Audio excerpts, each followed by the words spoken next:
ने क्या बोला अभी कि break down of the glucose by various pathway, that means वह कौन कौन से रूट हैं, रास्ते हैं जिससे ग्लूकोज है टूटता है। अब देखिए ग्लूकोज है प्रेजेंस ऑफ ऑक्सीजन पे काम करेगा, साइटोप्लाज्म के अंदर काम करेगा। Cytoplasm is what? It is one kind of the liquid which are present inside of the cell, that is known as the cytoplasm. Okay, तो साइटोप्लाज्म के अंदर ग्लूकोज है, ग्लूकोज प्रेजेंस ऑफ ऑक्सीजन में अपने आप को किस में बदलेगा बच्चों? पायरूवेट एसिड और एनर्जी में बदलेगा।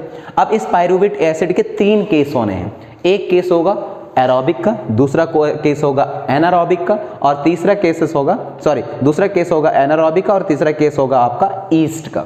ओके, तीनों में एक एक करके देखिए। पायरूवेट एसिड यदि प्रेजेंस ऑफ ऑक्सीजन पर काम करता है, दैट मीन्स एरोबिक रिस्पायरेशन करता है, तो ऑक्सीजन की डिमांड रहेगी, बिल्कुल साथ दिया ऑक्सीजन ने।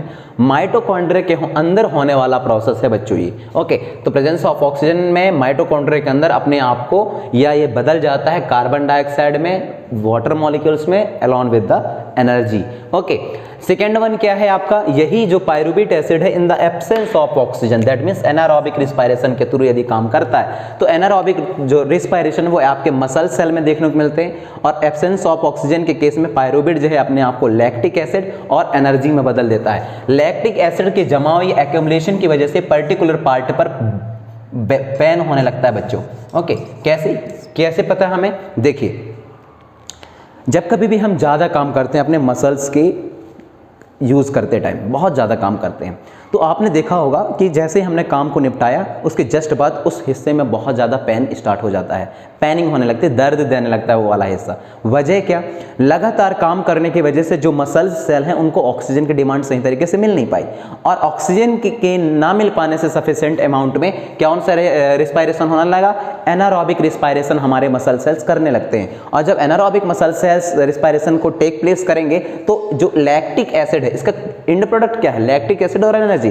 तो लैक्टिक एसिड जो है लगातार इकट्ठा होने लगता है। ओके, इकट्ठा होने लगता है और इकट्ठा होने की वजह से वो पर्टिकुलर एरिया हमें पेन फील करने लगती है। ओके, नेक्स्ट देखिए, जो आपका पायरूवेट एसिड है तीसरा केस यह होगा कि एब्सेंस ऑफ ऑक्सीजन के केस में ईस्ट में होने वाला जो प्रोसेस है उसके थ्रू जो है आपका एथेनॉल बनता है, कार्बन डाइऑक्साइड बनता है along with the energy molecules. Okay, बात समझ में आई?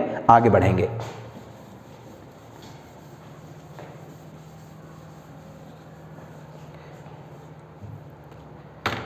Okay, respiration in human being. अब देखिए, अपन लोग इंसान हैं, अब हमारे अंदर रिस्पायरेशन का क्या रोल है इसको समझेंगे। ओके,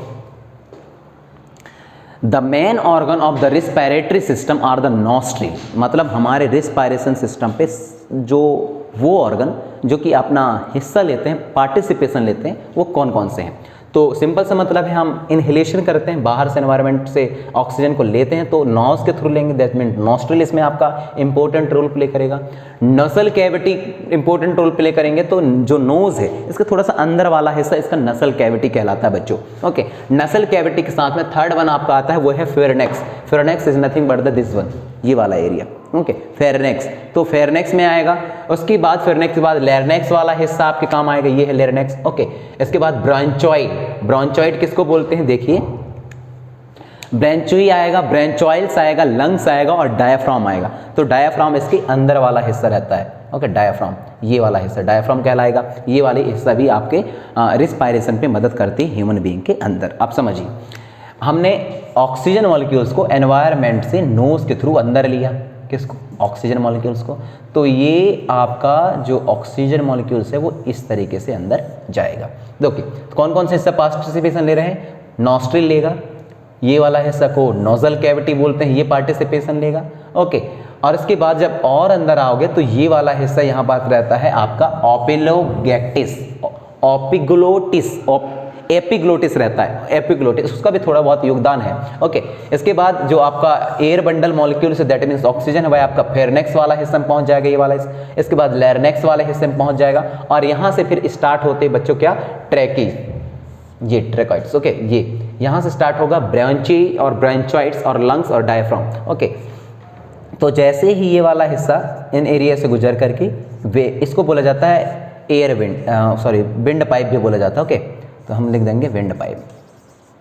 विंड पाइप से होते हुए पाइप से होते हुए जो आपका एयर बंडल मॉलिक्यूल से ऑक्सीजन मॉलिक्यूल से वह आपके लंग्स में एंटर करता है। अब लंग्स के अंदर क्या है, आपके ब्रोंचोई स्ट्रक्चर है, ये ब्रोंचोई स्ट्रक्चर है, और इन ब्रोंचोई के और छोटे छोटे हिस्से जिसको आप लोग ब्रोंचोइल्स बोलते हो, क्या बोलते हैं, ब्रोंचोइल्स बोलते हैं, ब्रोंचोइल्स। ओके, तो ये वाले हिस्सा ब्रोंचोइल्स कहलाते हैं। और एक हिस्सा का नाम यहाँ नहीं दिया गया बच्चों, लास्ट में आपका ऐसे एयर बलून लाइक स्ट्रक्चर रहते हैं जिनको कि एल्वोलाई बोला जाता है, कहीं दिया होगा समझेंगे, ये है देखिए, दैट इज अ एल्वोलाई।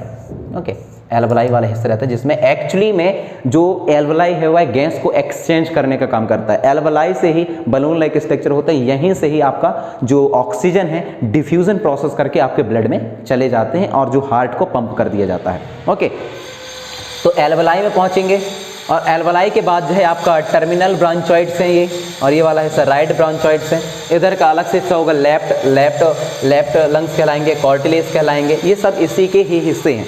तो देखिए, एनवायरनमेंट से ऑक्सीजन को लिया, यहाँ से ऑक्सीजन यहाँ आया, यहाँ से फिर ऐसे इसके ब्रांचेस निकले गए हैं, उसके लास्ट कॉर्नर तक जाएंगे जो ऑक्सीजन मॉलिक्यूल्स हैं, लास्ट कॉर्नर से फिर आपके बलून लाइक स्ट्रक्चर मिलते हैं जिसको आप लोग एल्वोलाई बोलते हैं। यहीं गैस का डिफ्यूज़न होता है, मतलब ऑक्सीजन जो है किसमें अब डिफ्यूज़ होकर के किसमें चला जाता है, आपके ब्लड में चला जाता है, ब्लड से हार्ट की ओर, और हार्ट जो है बॉडी के अलग अलग हिस्से पर उसको पंप कर देता है। सारा अलग अलग बॉडी पार्ट से कार्बन डाइऑक्साइड वाला ब्लड फिर से हार्ट की ओर पंपिंग किए जाते हैं, हार्ट कलेक्ट करता है और उसको पुशअप कर देता है टुवर्ड्स द लंग्स। तो लंग्स में क्या है, फिर से एल्वोलाई वाले हिस्से में आएंगे क्योंकि एल्वोलाई वाला हिस्सा है आपका आर्टरी और वेन से जुड़े रहते हैं बच्चों। ओके, तो उसमें जुड़े रहने के बाद फिर वो कार्बन डाइऑक्साइड को एल्वोलाई को भरेंगे और यहाँ से फिर आपका जो कार्बन डाइऑक्साइड वाला एयर है, एयर बबल है, वह इधर आ जाएगा, यहाँ से फिर इधर से फिर नोज के थ्रू शरीर से बाहर, और ये रिपीटली होने वाला प्रोसेस है। ओके, आगे बढ़ेंगे।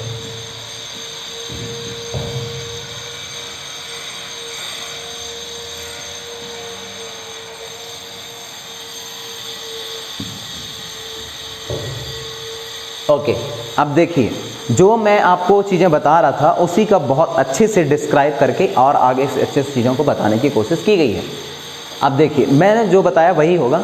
जो एयर है, मतलब ऑक्सीजन मॉलिक्यूल से, वह इंटर होता है थ्रू द नॉस्ट्रिल, नाक के ये वाले हिस्से थ्रू इंटर किया जाता है।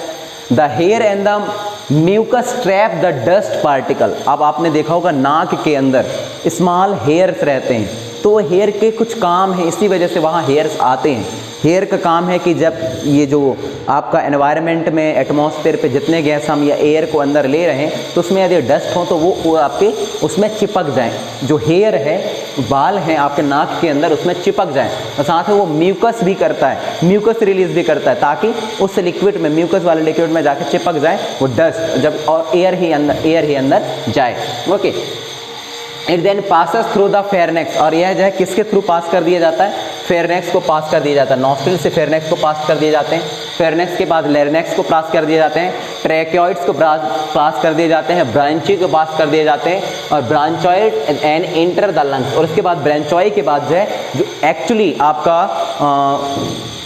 एयर बबल हैं वह आपके लंग्स में एंटर करते हैं। देन क्या है, द ट्रैकोइड्स। अब ट्रैकोइड्स क्या करते हैं बच्चों, tracheids has ring of the cartilage which prevent it from collapsing when there is no air in the tracheids। that means जो आपका रिंग ऑफ कार्टिलेज है, that means आप देख सकते हो ये वाले हिस्से में रिंग ऑफ कार्टिलेज रहते हैं ऐसा। ओके, रिंग ऑफ कार्टिलेज हैं, ये क्या डिसाइड करते हैं, ये रोकते हैं, प्रिवेंट करते हैं किसको, कोलैप्सिंग को, when there is no air in the tracheids। जब ट्रैकोइड्स के अंदर किसी तरीके से कोई एयर नहीं रहता, तब ये कंट्रोल करने का काम करते हैं, प्रिवेंशन करने का काम करते हैं। नेक्स्ट क्या है, the bronchioid divided into the smaller tube called the bronchioles. तो जो ब्रांचोइड है, ये वाला हिस्सा है जो अभी मैंने थोड़े के दिखाया था कि ये वाले हिस्से जो है स्मॉलर, फिर से छोटे छोटे हिस्से में टूटे रहते हैं, ब्रांच में टूटे रहते हैं, और इन ब्रांच को ही आप क्या बोलते हो बच्चों, ब्रांचोइल्स बोलते हो, which end in the tiny air sac called alveoli. और जो जाकर के कंप्लीट होते हैं, इनका जो ब्रांचोइल्स का लास्ट सिरा होता है वह किससे जुड़ा रहता है बच्चों, आपके एयर सैक, जिसको कि एल्वोलाई बोलते हैं, that means balloon like structure से जाकर के जुड़ा रहता है। और the alveoli is the supply with the blood vessels. और जो एल्वोलाई है वही रिस्पॉन्सिबल है किसको, कि ऑक्सीजन वाले जो एयर है उसको डिसॉल्व करते हैं through the process of diffusion in the blood vessels. Blood vessel is nothing but the artery and veins. Okay, तो उसमें वह मिला देता है एयर को। With exchange of gas take place, और साथ में जो आपका एल्वलाई वाला हिस्सा है वह गैस को एक्सचेंज करने का भी काम करता है। The alveoli help in increase the surface area of the exchange of the gas. That means alveoli का दूसरा काम ये भी है कि ये एरिया को बढ़ाता है ताकि जो गैसों का एक्सचेंज है वह बहुत आसानी से और अच्छे से हो पाए। ओके, तो ये देख सकते हो, ये आपका ब्रांचॉइड्स हैं, ये आपके ऐसे स्ट्रक्चर लगे गए हैं जिसमें कि आपका बलून लाइक स्ट्रक्चर दिखाई दे रहे हैं, इन्हीं को एल्वलाई बोला जाता है। और ये देखिए यहाँ भी बलून लाइक स्ट्रक्चर दिखाई देगा, यही आपके एल्वलाई है। इसको यदि एक बलून लाइक स्ट्रक्चर को आप काट के देखोगे तो कुछ इस तरीके से स्पेस आपका बलून लाइक स्ट्रक्चर के अंदर दिखाई देता है, जिसके बाहर से आपके ये क्या बोलते हैं इसको, ब्लड वेसल्स लगे रहते हैं। तो यहाँ का एयर जो है, ऑक्सीजन वाला एयर जो है, ये पास हो जाता है और डिफ्यूजन प्रोसेस के थ्रू किसमें, आपके ब्लड में। ओके, और ब्लड जो है फिर हार्ट की ओर पंप कर देता है और हार्ट जो पूरी बॉडी के अलग अलग हिस्सों तक पंप कर देता है। आगे बढ़ेंगे, मैकेनिज्म ऑफ द ब्रीथिंग। अब यहाँ समझेंगे ब्रीथिंग के मैकेनिज्म को। ओके, तो देखते हैं मैकेनिज्म ऑफ द ब्रीथिंग क्या है और किस तरीके से इसको पढ़ना है बच्चों।